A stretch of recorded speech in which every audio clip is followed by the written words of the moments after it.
চালের বাজারে অস্থিরতা কমেনি। মোটা চালের বাড়তি দামে নাভিশ্বাস নিম্ন আয়ের মানুষের। এদিকে শুল্কমুক্ত সুবিধায় আমদানির প্রভাব এখনো পড়েনি আড়তে। ব্যবসায়ীরা বলছেন, আমদানির ধারা অব্যাহত থাকলে দাম কমে আসবে। এদিকে নতুন ধানের অপেক্ষায় আছেন মিলাররা।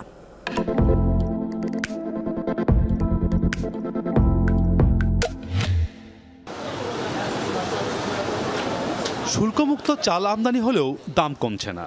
আমদানি স্বাভাবিক থাকলেও খুচরা বাজারে প্রভাব পড়েনি, বরং আগের চড়া দামেই বিক্রি হচ্ছে চাল। বিআর ২৮ জাতের চাল কেজিতে ২ টাকা বেড়ে ৬০ টাকায়, কাটারি মানভেদে ৭০ থেকে ৭৫ টাকায়, আর সবচেয়ে কম দামি স্বর্ণা জাতের চালের জন্য গুনতে হবে ৫৫ থেকে ৫৬ টাকা। চালের দাম না কমার কারণে বিপাকে পড়েছে নিম্ন আয়ের মানুষ। শুনি তো চাল আমদানি হচ্ছে, কিন্তু দাম তো আর কমে না। যাগো তো ইনকাম আছে, বড় আগে তো আর সমস্যা হইব না। আমগো তো ২-১টা বাড়লে এটাই তো অনেক কিছু। নাদিশে লাগে কিন্তু ৭৫, এখন ৮০ টাকা। টিসিবিতে দিচ্ছে, দিলে কি হবে? টিসিবিতে একজনের ৪ নিয়ে আবার কেউ পায় না। বিক্রেতারা বলছেন, আমদানি করা চাল পুরোপুরি বাজারে না আসায় দামে প্রভাব পড়েনি। আগের চড়া দামেই বিক্রি করছেন আড়তদাররা। ইন্ডিয়া থেকে যে চাল আসার কথা, ওটা এখনো বাজারে প্রভাব পড়েনি। বাজার পড়লে হয়তো বাজার নিয়ন্ত্রণে আসতে পারে। যে আমদানি করছে তার থেকে আবার আড়তদার আনবে, আনার পরে আবার আমাদের মতো পাইকার ব্যবসায়ী আনবে, তারপরে আবার খুচরা ব্যবসায়ী গ্রাহক পর্যায়ে যাবে। এটার জন্য সময় লাগবে। ১-১.৫ মাস পরে কিন্তু সিজন আসতেছে। সিজন আসলে তো কমবে।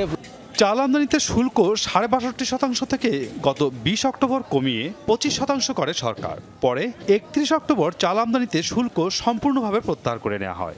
ব্যবসায়ীরা বলছেন, আমদানিকৃত চাল পুরোদমে বাজারে এলেই দাম কমে যাবে। এসব চাল ভারত থেকে টন প্রতি প্রকারভেদে ৪০০ থেকে ৫৬০ মার্কিন ডলারে আমদানি হচ্ছে। ধীরে ধীরে আমদানিও বাড়ছে। পুরান ধান একটু বাড়তেছে, কাটারি ধানটা একটু বাড়তেছে, যার কারণে আপাতত ধান কিনাও আমাদের বন্ধ। মোটা চালেই তো বাজার কমায়, কিন্তু ওই চাল তো নাই। সবাই এখন মনে করেন এই চিকন চালের উপরে ঝুঁকি বেশি।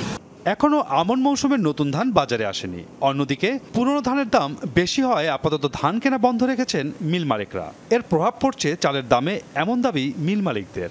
মাল খুব কম ঢুকছে, আগে কিনছিল হয়তো আগেরটা চলে আসছে, অনেকের কিনা আছে। তা আমদানি অবশ্য মোটামুটি দিছে, পরপর দিতে আছে, বরাদ্দ কিন্তু প্রতিদিন ২ দিন পরপর দিতে আছে সরকার। চাল যদি এরকম ঠিকমতো আমদানি হয় আর যতগুলান এলসি বরাদ্দ পাইছে, তো এই অনুযায়ী যদি চাল ঢোকায় তাহলে অনেক আমদানি বাড়ে যাবে বাংলাদেশে, এবং বাজার স্থিতিশীল হওয়ার সম্ভাবনা আছে।